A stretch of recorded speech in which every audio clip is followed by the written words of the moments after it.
I want to talk about something from developmental psychology.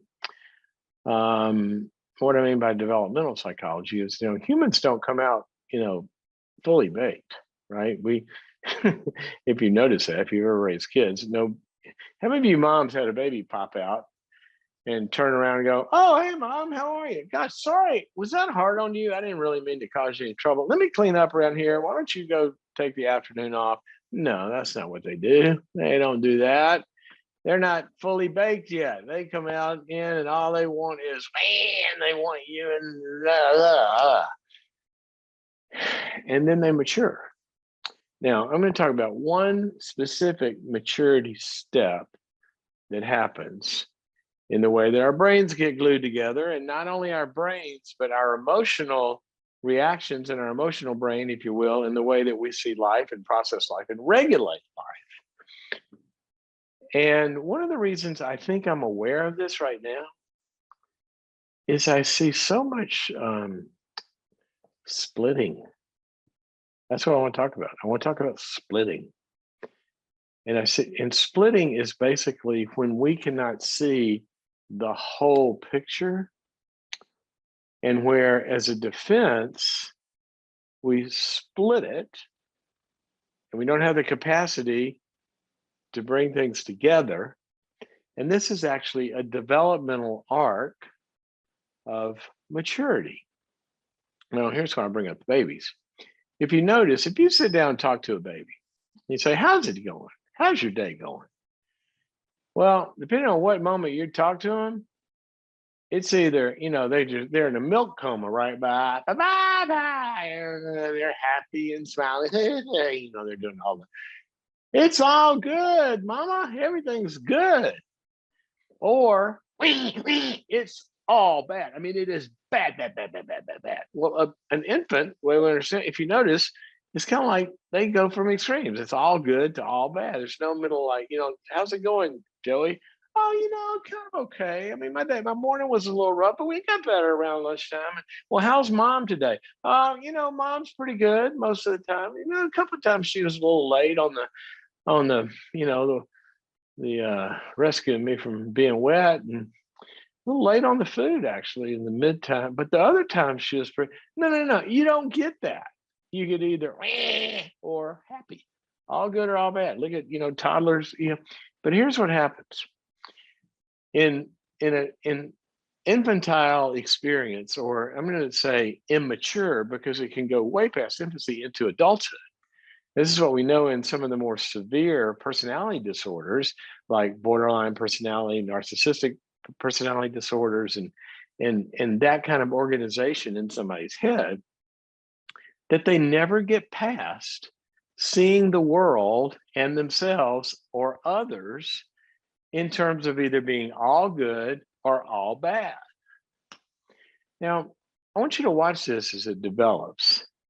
So you got this infant, or for the very young child, it's kind of like there's two mommies or two daddies or two caretakers.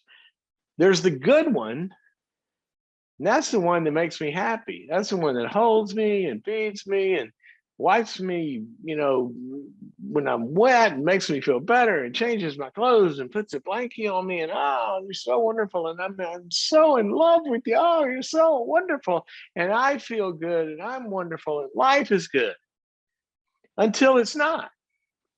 And then there's something that doesn't go well, and now and she's all bad, and I feel all bad, and life is all bad, all this, and it kind of goes back and forth until slowly, after a gazillion times of being frustrated, and the good mommy comes in and picks up and integrates, and then the good mommy puts them down, and they cry, but you leave them and you get up, they slowly begin to realize, whoa, there's only one person here, and sometimes she makes me happy or he makes me happy, and sometimes they kind of frustrate me, but it's the only one I got, and dadgummit, she's good enough. Not perfect, but good enough. And sometimes I feel good, and sometimes I feel bad, and slowly, slowly, slowly, we begin to look at the world in terms of the whole picture, instead of all good or all bad. Now, how many times have you been on the other end of this where it just is horrible? You meet somebody, you're in a relationship with them in some way. It might be work, might be friendship, might be romance. And they just, everything is wonderful. You're in this honeymoon period. It's so great. Everything's great. And then you frustrate them in some way. You don't do something they want. And then you instantly switch to all bad. Sometimes they'll discard you. Sometimes they'll get rid of you. Sometimes they'll attack you. That's a very, very, very, very unstable and immature way to live life. See, the reality is life is gratifying and it's frustrating. And the people that see it that way, in terms of it's both good and bad, it's going to make me happy and there's a good stuff I don't like. I don't get tipped over. And so I'm more stable, but also I can regulate because when the bad comes in, the good is there too. And that has an emotional regulation to it. So what happens with people like that? Well, they get in a relationship and they see the significant other, whoever that is, or friend or wife or husband or boss or church or whatever. Yeah, there's some real good things here. That's why I'm there. And there's some things that frustrate me. And I address those, but I don't negate them and split them and act like they aren't there. Or when they come in, I don't negate and split and act like the good's not there. We deal with the whole picture. That's how people have stable marriages because they recognize, when I do marriage events, sometimes I'll turn to the audience and I'll say, okay, I want you to turn and look at your spouse right now and say, honey, I promise you something. I promise you something. I will hurt you. And they look at me and go, well, you will, right? You're going to do something stupid, hurt their feelings, or be in a bad mood, or you're going to disappoint them in some way. So just go ahead and promise them because it's going to happen. Because I want you guys to get ready for that. Because the same person that loves you is the one that's going to disappoint you and is imperfect and, farts at the wrong time or something. I mean, these are human beings that we have decided to live with. These aren't angels. But we don't want to live where they're angels or devils. Split them into two roles because what happens then? Well, as soon as you disappoint me, I'm down the road to the next one, right? Next church, the next business, the next boss. One of the things I always do when I interview people, when I used to interview a lot of people, I'd ask them, so tell me about your last boss, the last place you worked. And I mean, the information is what it is, but what I want to hear is the emotional valence. Because if there's some sort of reasonable, there's some things that I just decided, I couldn't deal with, but there was, there's a lot of good, and it was hard. But if they turn him into the villain, chances are I'm gonna be the next villain because they have a string of these behind them, or in other relationships. It's a big deal to look at ourselves and do we have the capacity? Do we have the capacity to look at someone or look at a situation and see these are the good things, these are the not so good things, and weigh them? And maybe the good things aren't good enough or the right good things for me to stay there, but I don't turn them into like they're the devil or vice versa. People do this with their children. How many times I bet we would have people that call in and say they experienced this growing up. There's a few kids in the family. One of them is seen as the hero, and the other one is seen as the idiot or the, scapegoat. And the family decides that's the bad one, that's our good one. And the parents or one parent will live out that kind of split. And sometimes then the kids internalize that and they've got an all bad self image, or the one that was seen as all good is so damn narcissistic that you can't even tell them anything's wrong with them. You see some people whose parents just idealized them to where their self image is, I'm all good. Well, no, you're not. Sorry, you're not. None of us is.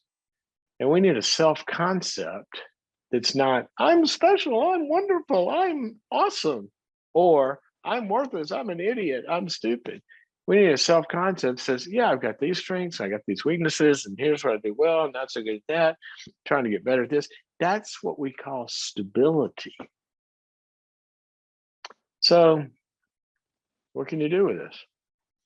Look at your emotions.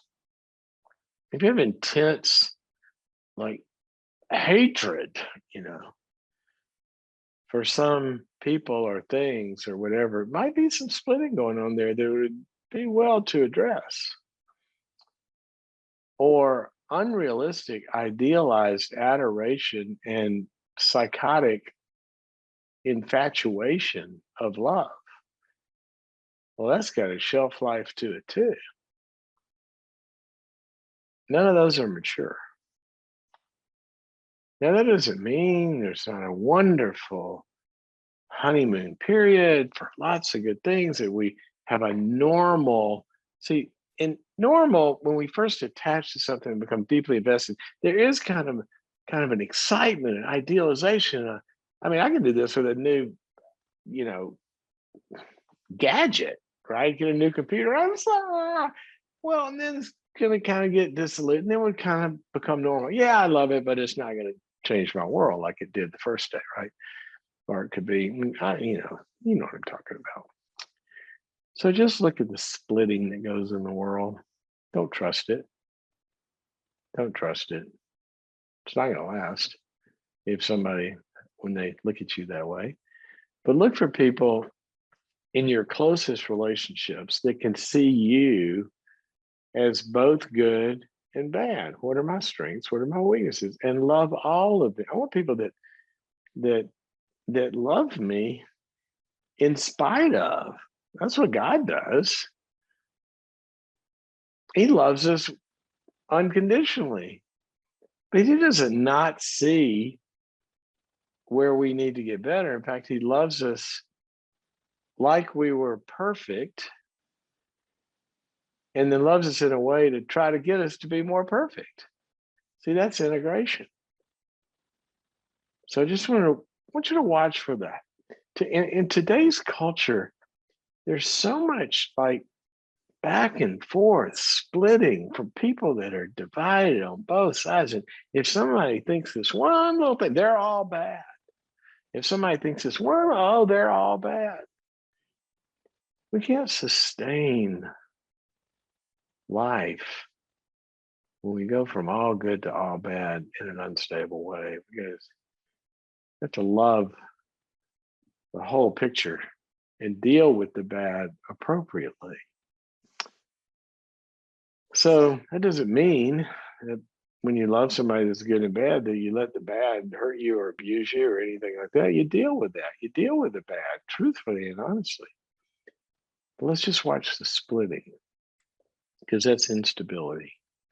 And that's what the most unstable personality disorders do to people.